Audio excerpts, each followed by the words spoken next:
시편에 보시면은 할렐루야로 시작하여서 할렐루야로 끝나는 찬송이 있습니다. 146편부터 150편까지 할렐루야는 여호와를 찬양하라, 그런 내용이죠. 오늘 본문 속에 찬양, 찬송, 노래 이런 단어가 할렐루야 2번까지 합치면 8번 등장을 하고 있습니다. 왜 우리가 찬양을 해야 될까? 그 이유를 보시면 먼저 2절과 3절 속에서 우리 하나님은 사랑이 많으시기 때문에 하나님을 찬양해야 됩니다. 성경은 하나님의 사랑을 증거하고 증명하고 있습니다. 태초에 하나님께서 모든 만물을 창조하셨습니다. 그런데 사람을 맨 먼저 창조하신 것이 아니라 사람이 행복하게 살 수 있도록 모든 것을 준비하시고 맨 마지막에 아담과 그리고 하와를 창조하셨습니다. 그리고 아담과 하와에게 모든 것을 주셨습니다. 그것은 바로 하나님께서 사랑의 하나님이심을 말씀해 주고 있습니다. 사랑은 주는 것입니다. 받는 것이 아니라 주는 것이죠. 모든 걸 주셨는데 선악과만 따먹지 말라, 그렇게 말씀하셨죠. 선악을 알게 하는 나무 열매를 따먹지 말라. 그것을 먹는 날에는 죽으리라 말씀했어요. 사탄은 뱀을 통하여 하와에게 그렇게 이야기했죠. 모든 것을 다 먹을 수 있느냐? 사탄이 그 모든 것을 다 알고 있죠. 선악을 알게 하는 나무 열매를 따먹지 말라고 한 그 말씀을 사탄도 알고 있어요. 자, 그 모든 걸 주셨는데 왜 선악을 알게 하는 나무 열매는 따먹지 못하게 했느냐? 왜 하나님이 저거는 안 주실까? 그런 마음의 의혹, 또 하나님의 사랑에 대한 의심, 사탄은 그런 것을 가지고 하와를 유혹했어요. 그 작전은 성공했습니다. 자, 우리는 하나님께 많은 것을 구합니다. 지금까지 우리가 신앙생활 하면서 많은 것을 기도했어요. 뒤돌아보면 기도의 응답을 우리가 참 많이 받았습니다. 그런데 나는 과연 얼마나 하나님께 감사했는가? 제가 어제 안수기도를 하고 나서 개인기도를 하는데 그런 깨달음과 회개의 시간을 제가 가졌어요. 참 과거에 길이 어딘가 캄캄하고 앞이 보이지 않는 그런 상황에 있었을 때 하나님, 길이 어딥니까? 참 그렇게 기도했었는데 지금 돌이켜보면 하나님께서 그 어두움 속에서 길을 밝혀주시고 길이 없는데도 길을 만들어주시고 그렇게 오게 하셨다. 그런 생각을 하게 되었습니다. 그렇지 않습니까? 과거에 돌아보시면은 10년이든 20년이든 참 그때 내가 그랬었는데 지금 세월이 지나고 보니 하나님께서 내 기도에 응답을 주셨는데 나는 얼마나 감사했는가. 감사할 줄 모르고 그냥 지금 누리는 것이 당연한 것으로 생각하지는 않았는가. 하나님의 은혜를 얼마나 내가 잊어버린 채 살아가는가. 참 그런 생각을 하면서 돌아보면서 많이 회개했습니다. 하나님은 우리에게 모든 것 다 주시고 독생자까지 주신 분이에요. 그런데 하와는 하나님이 왜 선악과를 주시지 않았을까? 뱀의 말을 들으니까 하나님의 사랑에 대한 의심이 생긴 것이죠. 하나님은 하나님과 인간의 언약의 관계를 위하여 선악을 알게 하는 나무 열매를 따먹지 말라고 하신 거예요. 그거조차 없으면은 인간은 하나님과의 관계를 가지지 않는 것이죠. 언약은 깨어지면은 서로가 불행한 것입니다. 하나님과 인간 사이의 언약이 깨어지면 하나님이 불행한 것이 아니라 하나님과 우리의 관계에서는 인간만이 불행한 것이죠. 하나님은 불행해질 그런 이유도 없고 완전한 분이시기 때문에 언약을 스스로 깨지도 않는 것입니다. 하나님과 인간 사이의 언약은 인간에 의해서 깨어졌습니다.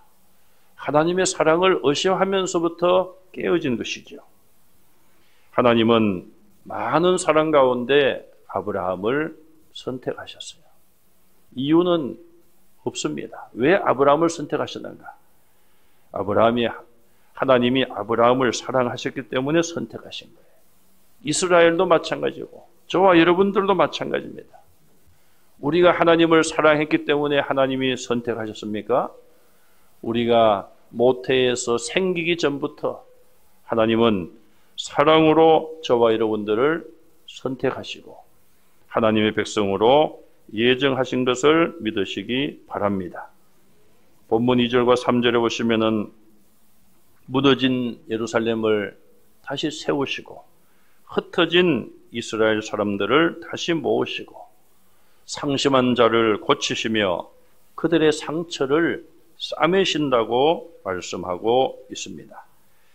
우리가 때로는 주님을 배반하고 주님을 멀리한다 할지라도 주님은 날마다 문을 열어놓으시고 나간 자식 돌아오기를 기다리는 그런 마음으로 우리를 사랑으로 기다리십니다.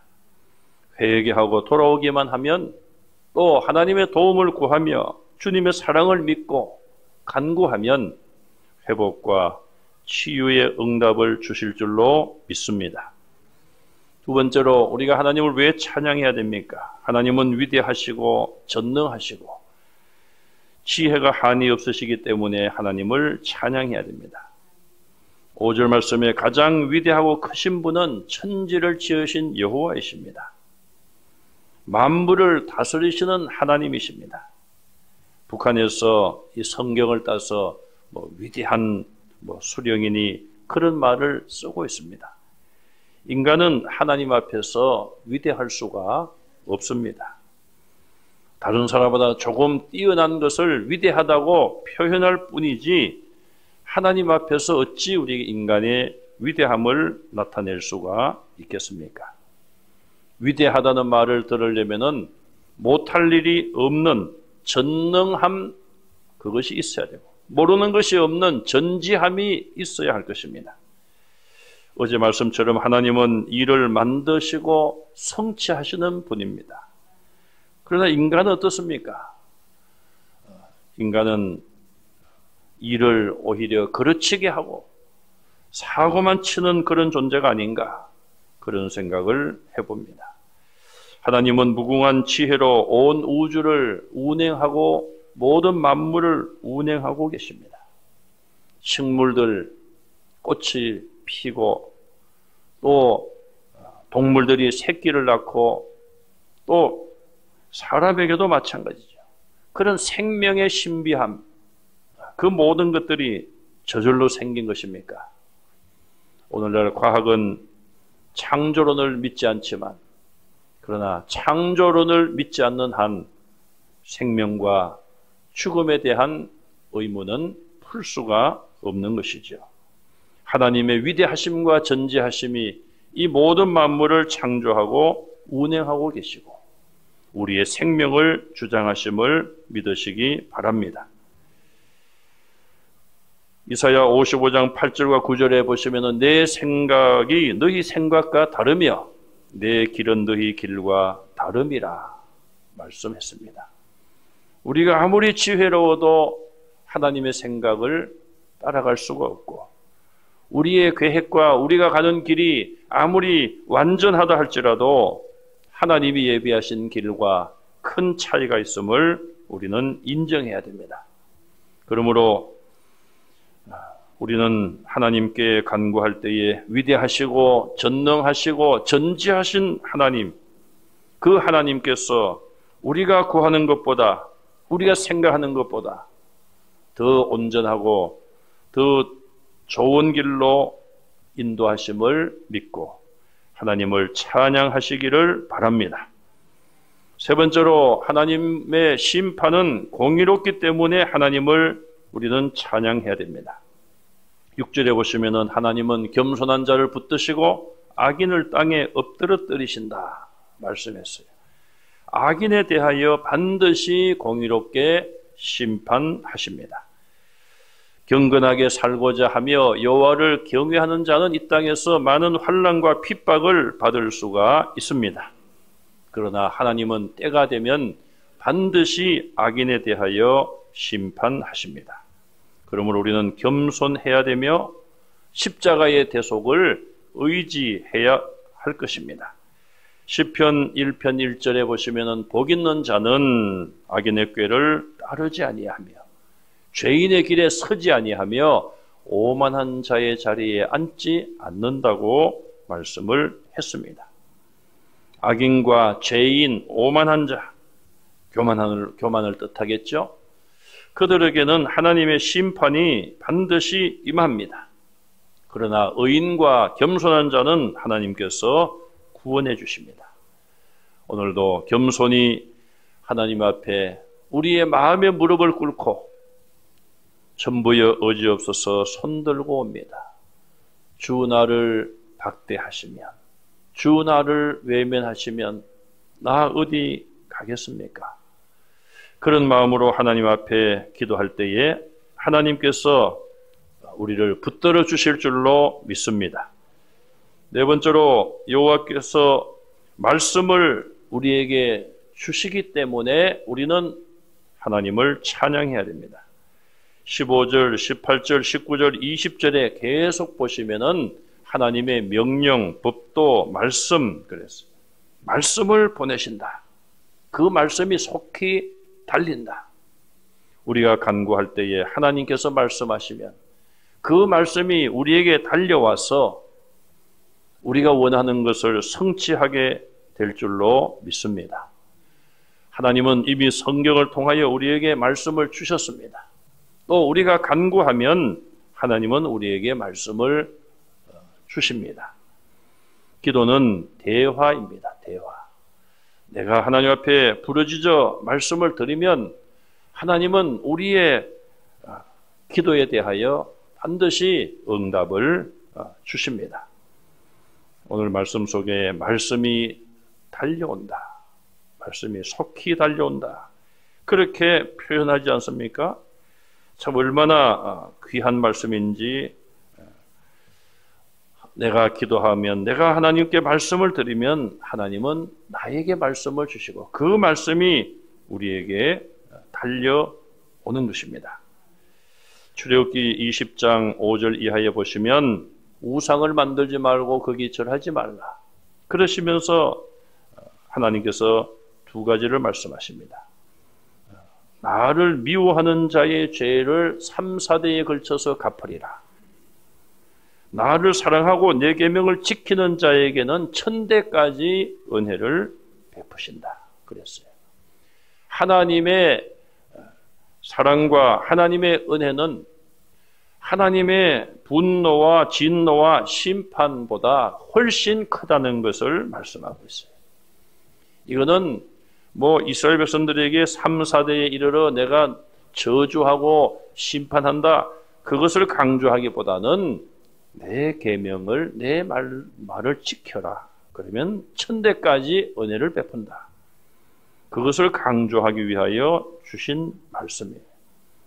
오늘도 하나님은 저와 여러분들을 사랑하시고 성경을 통하여 계속 말씀하고 계십니다.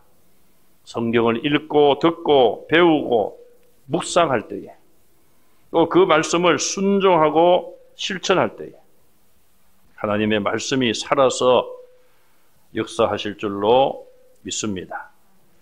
15절에 보시면은 그의 명령을 땅에 보내시니 그의 말씀이 속히 달리는도다. 말씀이 속히 달려온다. 18절에도 그의 말씀을 보내신다. 하나님께서 명령하신다는 말씀이에요. 19절 말씀에 그가 그의 말씀을 야곱에게 보이신다. 말씀을 보여주신다. 달려오는 말씀, 속히 우리에게 오는 그 말씀을 내가 들을 수 있고 눈으로 볼 수 있다. 그렇게 표현하고 있습니다. 오늘 이 새벽에도 하나님께 간절한 간구를 올려드리고 하나님은 우리의 기도에 응답하여 하나님의 말씀을 우리에게 속히 보내주시는 그런 은혜가 있기를 간절히 바랍니다. 또 하나님께서 그 말씀을 보내주실 때에 우리가 그 말씀을 눈으로 보고 귀로 듣고 손으로 만질 수 있는 살아 역사하는 말씀이 되시기를 주님의 이름으로 축원합니다.